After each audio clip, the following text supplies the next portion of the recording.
Hi, welcome to Jessica. I'm your host, Jessica Rector.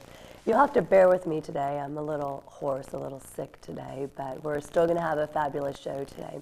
We're going to talk about motivating and inspiring yourself and others.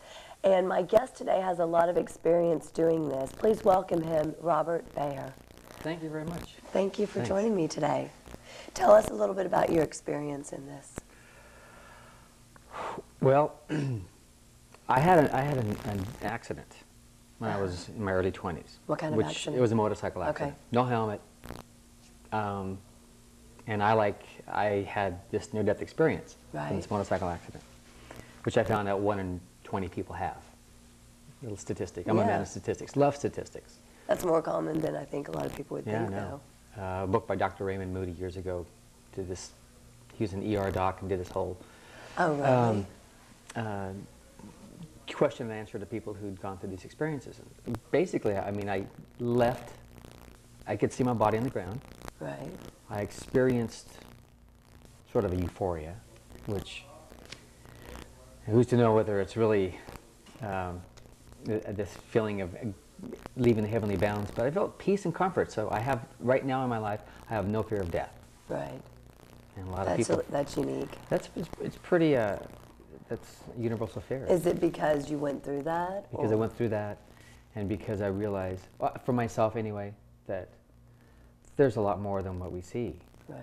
What we can feel, hear, and touch. There's just a lot more out there. Absolutely. Science actually knows that we have at least 8 known dimensions. We only experience 4. So, you know, who knows what's out there? Yeah. So I went through this process of learning how to walk again. Oh, that's interesting. I remember being in the hospital bed, and I'd been in there about a week, and I could move a little bit. Right. But I had just before the accident received a scholarship, a performing arts scholarship, to dance, to sing. Oh, and now you have to learn how to it was gone. walk. The doctor said, "Oh, you probably walk again. You'll never dance again. So get your degree in insurance or sit down behind a desk." And I thought, that's nuts. It's not going to happen. Right. So I remember lying in the hospital bed, looking down at my body, and I'm very healthy, very fit. And at that point, I realized no matter what I do for the rest of my life, I'm going to do what I love to do. Right. So I went back into the performing arts, got a scholarship to move to California. And dancing? To dance. Really? Yeah, it was tough. It was real tough. So I shaved my head. I had scars, stitches. I was frightening looking. I actually frightened my sister one morning in the kitchen. She screamed, "Ah, it's just you." Okay.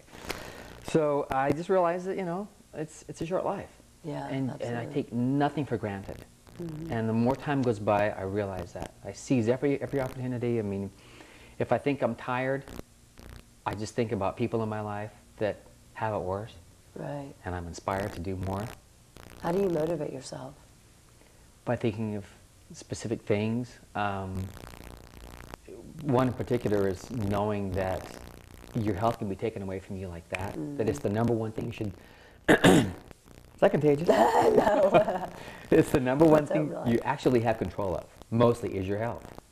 How do you have control of it? A lot of people think that they don't have control of it. Oh, quite the... I mean, of course you have predispositions, genetics, Right. It might be a family history of heart disease or diabetes. Right. But if you have half a brain, and people have half a brain, you can do little things. And I don't tell people, so don't make a huge change in your life. Right. Make little changes. Like what?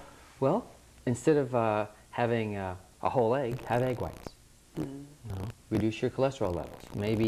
Maybe cut down on your portion sizes. I mean, Lord knows the portion sizes in America are huge. Are huge. So that's a motivating factor, is just making little changes along the way.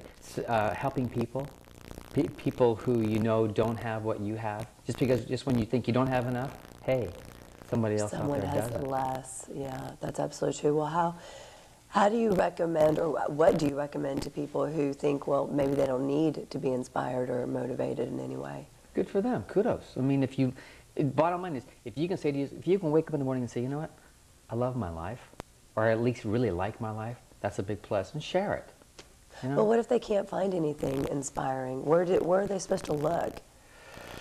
Do they look inside of themselves? Do they look for outside factors?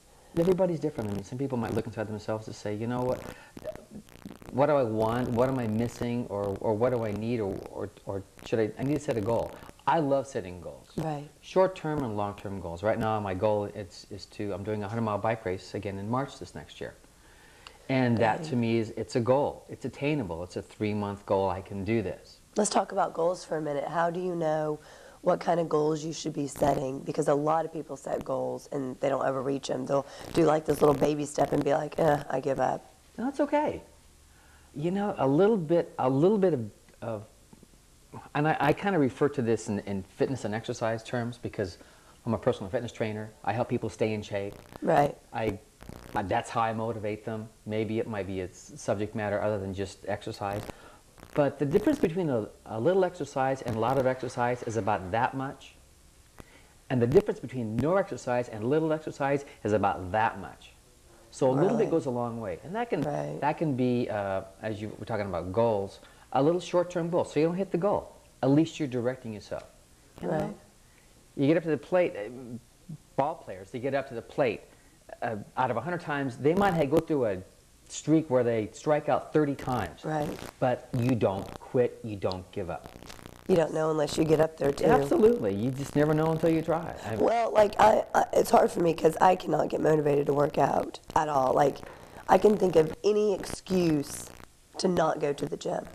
So what, for people out there like me, which I know there's tons of people out there like that, what do you recommend to motivate me to get to the gym? You call someone like me.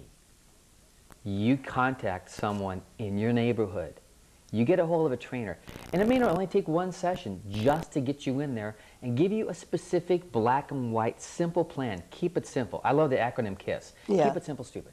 If you keep it simple and straightforward, because there's 1,000 different ways out there. But I had a trainer and I couldn't stand it. I mean, literally, I have a friend who works out a lot and he trains people. And so I told him I'm going to this trainer. And I would tell him what this trainer would have me do. He's like, he's having you do things that are way too hard for you. Exactly. And I said, well, how do you know that? And he said, because you've never worked out in your life. You shouldn't be lifting that much. You shouldn't be doing that many reps. You should. And I thought, well, doesn't this trainer know what he's doing? Obviously he doesn't. Obviously he has this trainer, and this is true of all kinds of trainers and professions, people who aren't qualified for specific people. I mean, now if you want someone who's already been working out, who's maybe training for a weightlifting competition or something like that, yeah. But basics, get out and walk. This morning I went down to the beach, onto a park right along Ocean Boulevard, right down the street from my house, went for a run, and I'm inspired by the people that I run around. I saw a guy out there, he must have been at least 80. Oh my. You know, and he's booking it. I have a client who's 74, he's done 65 marathons. Oh my gosh. I have a 79-year-old. Yesterday morning, she did 115 push-ups. Now, if she can do 115, you can do 15. Right. But that's what it is. You point things out. People just you don't know what you don't know. You don't know that if you just walk a mile, what it can do for your body. You don't know all the cardiovascular benefits. But I think you have to really want to do it because nobody can sit there and say, okay, Jessica, or everyone can sit there and say, Jessica, go do it, but nobody can make me go and do it. Yeah. So if there's not something within me that is inspiring or motivating, I'm not going to get out there and do it. Yeah, I look at those people and say, man, if they can do it, I can do it. Yeah. That's inspiring, but it doesn't get me to the gym still. We got to talk.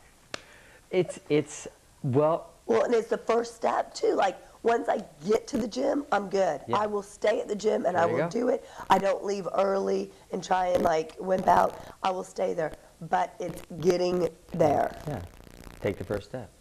Even for me, first step's hard. Yeah,